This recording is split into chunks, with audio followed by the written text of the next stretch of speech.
Olá galera, tudo bom? Vamos começar aqui a nossa aula de hoje, tá bom? Tentando aí ajudar nos estudos, né, de vocês, tentando entender melhor um pouquinho, tá? Como é que se passa alguns processos históricos e às vezes só ler, né, não fica tão claro. E é legal a gente ver também, né, visualizar um pouco, né, com o professor falando. Então, vamos preparar aí uma aulinha diferente para que vocês compreendam alguns temas, beleza? Hoje vamos falar um pouquinho sobre a escravidão no Brasil colonial, certo? A escravidão é um tema que dos mais importantes, né, da história do Brasil, é algo que marca a história do Brasil, tá? Foram mais de 350 anos de escravidão, né? Os primeiros relatos de escravidão no Brasil datam da década de 1530, né? E a escravidão acaba oficialmente no Brasil em 1889, lá com a Lei Áurea, assinada pela Princesa Isabel. Então já lá se vão 130 anos do fim da escravidão no Brasil. Só que a gente sabe, né, que tanto tempo de exploração, né, dos negros africanos trazidos como escravos para o Brasil deixaram as suas marcas até hoje na nossa história, né?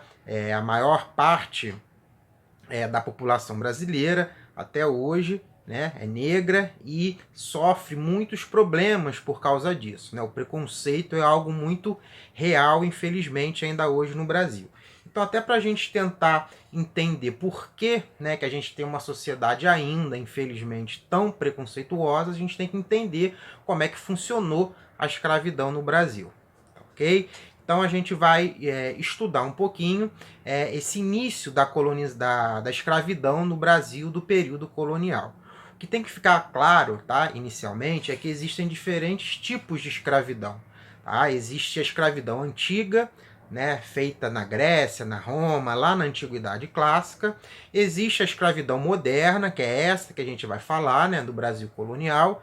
E tem a escravidão ainda contemporânea, atual, que ocorre nos séculos 20 e 21.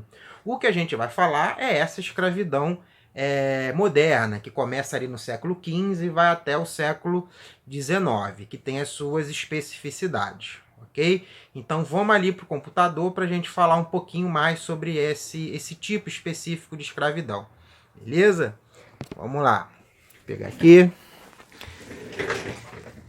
Vamos aqui para o computador, né? Do jeitinho aqui que eu preparei, tá certo?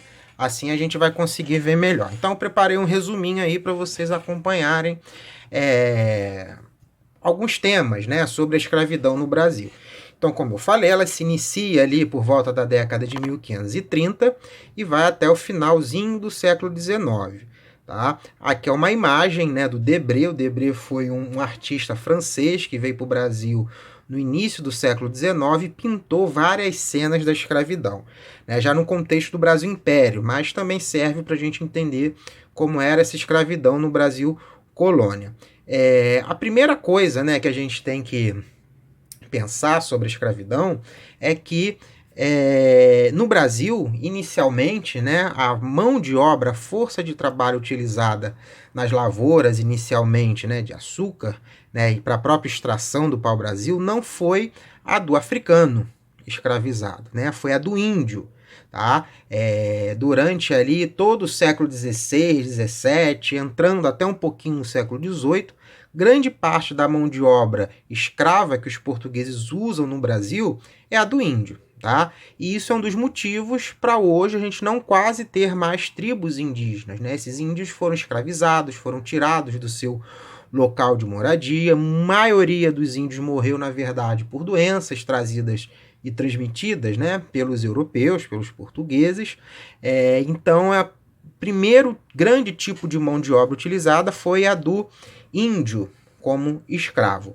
É ali ao longo do século XVI, principalmente, que essa mão de obra vai sendo substituída pelo africano, principalmente por razões econômicas, né? O tráfico atlântico, né? Tráfico é o nome que a gente dá ao comércio de escravos, né? O tráfico negreiro. Então, o tráfico negreiro era muito mais lucrativo do que o comércio de escravos índios, né? Os homens mais ricos do Brasil colonial eram traficantes de escravos, então isso era uma renda muito significativa, tá certo? Bom, adiantando um pouco aqui a gente tem uma imagem, né, de índios escravizados também pelo Debré. Se a gente for aqui na internet, né, aqui a gente tem algumas imagens também, né, de escravos. Aqui é uma foto, né, não é só uma pintura, é uma foto ainda, né, de escravos em frente a uma senzala. A senzala era a parte da fazenda onde os escravos ficavam, né, o alojamento dos escravos sob péssimas condições de trabalho. Aqui tem uma senzala, né, ou uma casa de escravos um pouco mais simples. É interessante destacar também que muitos escravos constituíam famílias, né, pode parecer um contrassenso, mas alguns senhores de escravos permitiam que os seus escravos formassem famílias, né? E tinha uma casinha, né? Permitia alguns até que ele tivesse uma pequena roça para plantar alguma coisa, mas a regra, né, era de uma vida, mesmo esses, né, que tinham casa, era de uma vida de escravo, certo? Uma vida sem liberdade de locomoção, sem liberdade religiosa, muitas vezes, tá?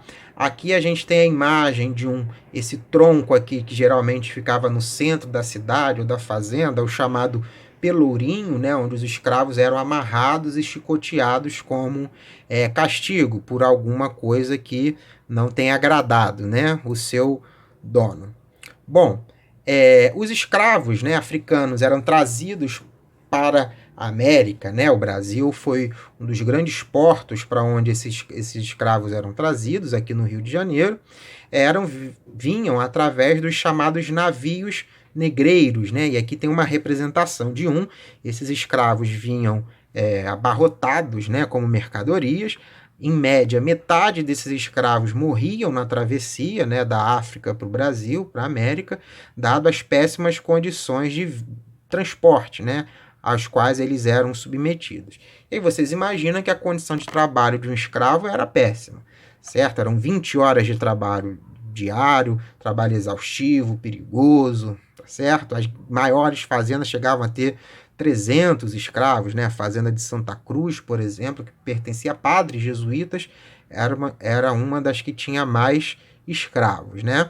A alimentação paupérrima, né? Comiam lavagens muitas vezes, né? Uma condição de subsistência das piores possíveis, tá certo? Além disso, né, como eu já falei, quando os escravos cometiam alguma irregularidade, de acordo com seus senhores, poderiam ser castigados, né? Eram colocados a chamada máscara de Flandres, que era uma máscara que não permitia que eles abrissem a boca, né?